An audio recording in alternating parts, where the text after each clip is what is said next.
when they come to you, it's either from God or from Satan. And when you say, "Oh, I got an idea," you ask yourself right away. Sorry, what? Not much. We're just talking about conspiracy somehow. Ever since, I would say the dawn of time, but ever since about 1776, we're talking about how the Illuminati always is subverting their messages, and just trying to get basically how they intermarry, how they get their message out, how they give us one meaning when it's really another meaning, so they can hide their intentions.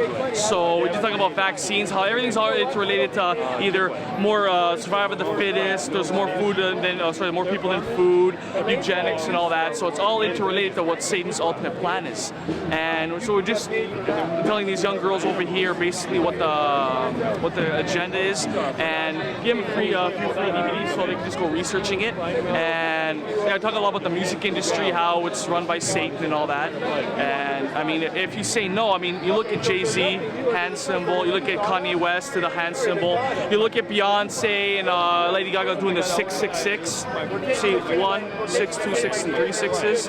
You see the Game do that. You see Beyonce giving the devil's horns. So all you have to do is Google or YouTube Masonic handshakes.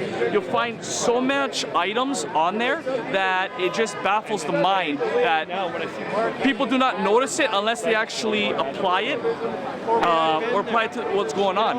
And I mean, when you see the Game do this, I think it's Pot of Gold, the video, when you see him do this, what do you think he's telling you? So Lil Wayne is all a part of it, and yeah, I mean, you cannot be in entertainment or be in politics or what have you if you don't know somebody in there already, or you don't sell your soul. Like Eminem, everyone keeps telling me, "For my darling, yeah, he got his soul back, he's all converted back to God," what have you. But then if you look at his new album with Royce the 5'9", he says, the first track off that album is "Welcome to Hell."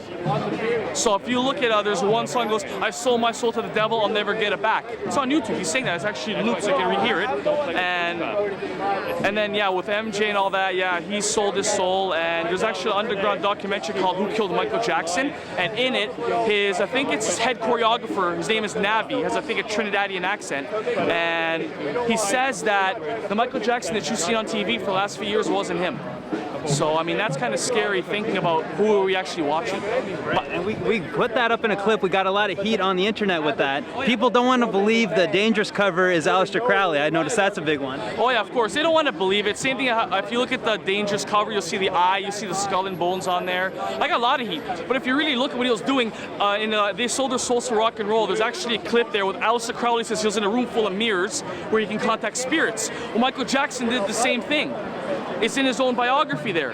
He actually made, I think it's in the magazine, it's in a quote there where he got it from. So if he's actually admitting you telling this, and look at the movie Thriller, or the video Thriller. I mean, you tell me that that's the, yeah, no kidding, man. I mean, yeah, we're talking about the song "Man in the Mirror," probably about that as well. Interdimensional. I heard about that. I only played that song once because I had the whole collection, which I publicly desecrated about 3-4 weeks ago somewhere. A lot of heat for it, but at least I can defend my position because in his new album, one album in Black or White, he says something about a demon after the chorus there. And in his new album, he goes, "Oh, I first met you in the dark," or something. When I met you, he goes, "What are you talking about in the dark? What did you meet in the dark?" Because Jesus says, "Whatever's done in the dark proclaim in the light." That's what Michael Jackson is doing. He's the devil is basically making you aware of where he is, and Michael Jackson is. Yeah, he was a tortured soul from the get-go, so, but I used to be a big fan of him. Until I found out what I found out, I just can't keep this stuff. That's why I had to do it publicly, just to tell people, and I heard a lot of people call me Christian scumbag, this and that, I'm retarded. You can call me whatever you want. Jesus says you're going to call me this at the Lord's Supper. They told me this, so I have no qualms about what I did. I have no problems with what I did. I did that to show you that if you violate the Bible, it's going to come back to haunt you. Because Deuteronomy 18:9, Ephesians 5:11, 1 Samuel 15:23, go against Harry Potter, go against Michael Jackson's Thriller, go against Halloween, what have you. So if all those are interconnected, how can I be wrong if God's telling you not to do it? And me as a born-again Christian, I cannot follow that music because it's all darkness. So yeah, that's the music industry, man. They try to make it look like Michael Jackson was innocent when in reality he was a tortured soul. Just watch They Sold Their souls to rock and roll, and you tell me. Watch that documentary. It's amazing. What they don't tell you in the news, you know. So Yeah, on the Dangerous cover, they want people to think it's P.T. Barnum, everyone, and then there is a resemblance to one picture of P.T. Barnum, but it's not even a direct, you know, it's not an exact replica. So if he wanted it to be P.T. Barnum, I think he would have, you know, had P.T. Barnum drawn on the thing. of course, and not even that. If you just look, I think it's a little more to the left of the P.T. Barnum or Aleister Crowley. You'll see the eye in a diamond. Why is the eye there? Honestly, and in the rampway, I think that leads into the gates there, you see a little skull and bones. Why is that in there? And so these are just basically, you know, little inconsistencies that I find. And, you know, if you just look at the whole background of it, yeah. I mean, inconsistency involving the Michael Jackson exposing the Illuminati.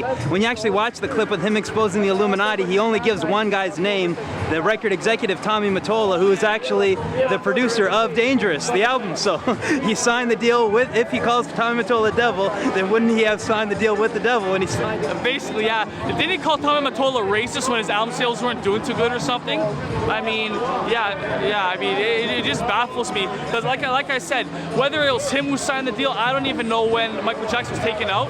But if his head dancer says that the Michael Jackson we saw wasn't the one that wasn't Michael Jackson we saw these past few years, when was he taken out? I don't know. So whether it was exposed to Illuminati or not, it's really, you know, it's inconsistent to his occult side to what he was doing good. Because if you see, one of his videos who says the N-word go home, it's a 666, how he's trying to expose it.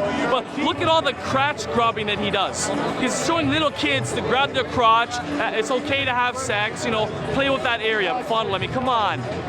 At that age, no, I'm sorry, man. You don't show that's just, oh man. And he's trying to protect his kids and he's doing that imagery. For real, yeah, and look out for the immortal Michael Jackson. While the trial's going on with his doctor, they've got the immortal Michael Jackson by Cirque du Soleil, the Circus of the Sun. It's going to be touring, I guess, around the world. Yeah, I heard about that. Yeah, the documentary talked about how his doctor was not prescribed or not authorized to give the guy Michael Jackson, his body double, the correct dose. I think it was anesthetics or something like that. It was in the documentary. He wasn't qualified to do it by himself, and then he administers it. Shouldn't that ring off alarm bells in your head? It's on the document. I didn't know about it until I actually saw my friend Bob me a copy of it because it's an independent distribution. And wow, that was nuts when I saw that. I mean, it's just under an hour long, but the information in it is wow. What I heard from that was that the stuff that he was hooked on, this propofol, is actually the anesthesia that they give you before you're getting the plastic surgery. And then I guess because he had so much plastic surgery, he just somehow got addicted to it or whatever the state had put his mind in, and he was demanding it being given to him. But that could all just be the cover story, of course, because they say he overdosed. Of course. I mean, you know, like the cover story, like, look at Elvis. He said he took how many drugs in his system, what have you. I mean, how do we know that's even the case? Maybe they put it in there after just to make it look like he OD'd. Who knows, right? And there's so many conspiracy theories going on about if Elvis is still alive, what have you. So with Michael Jackson, you know, we can get a good idea what happened. The only thing I know is that wasn't MJ, and whatever he did, they took him out and they were done with him. So they made more money off him now than it did when he was alive. So that is scary. Same thing with Tupac, same thing with Biggie. So you make more, you're nobody till you're dead, as Biggie says. So that came true. So, but yeah, just look more into it. I mean, don't just take my word for it. Just do the independent research, because the more layers you peel, take the blue pill, as Neo did in The Matrix. Take the blue pill. See how deep the rabbit hole goes, because people like yourselves are far. You'll find. Mostly everybody, it's so hard for them.